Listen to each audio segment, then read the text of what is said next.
ভক্তি শ্রীনিবাস আচার্য মহারাজের কাছে আমি গুরুদেবের কাছে আমি একটু প্রশ্ন রাখছি যে প্রভাস তীর্থ কেন বলা হয় এবং প্রভাস তীর্থ কি সেই সম্বন্ধে জানার জন্য গুরু মহারাজের কাছে একটি প্রার্থনা করছি এবং জানতে চাইছি। হরে কৃষ্ণ। খুব সুন্দর আমাদের জানার বিষয়, প্রত্যেকটা বিষয় জানার বিষয়।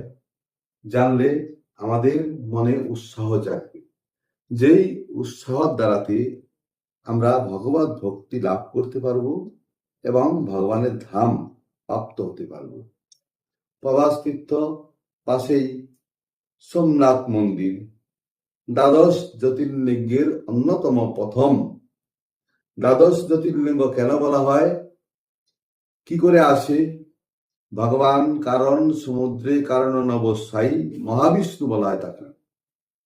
আমরা যখন আচমন করি, ব্রাহ্মণরাও আচমন করে, বৈষ্ণবরা আচমন করেন এবং নমবিষ্ণু নবিষ্ণু নবিষ্ণু বলি। কারণ হচ্ছে প্রথম ভগবানের পুরুষ অবতার কারণ অবস্থায়ী তিনি হচ্ছে মহাবিষ্ণু, এবং দ্বিতীয় হচ্ছে গর্ভদ গোসাই, তৃতীয় হচ্ছে ক্ষীরোদ গোসাই। এই ক্ষীরোদ গোসাই মহাবিষ্ণু প্রত্যেক জীবের মধ্যে অন্তর্যামী রূপে রয়েছেন। তাকে সে থাকার সত্ত্বেও আমরা জানতে পারছি না, কারণটা কি? তার মায়ায় মোহিত হয়ে।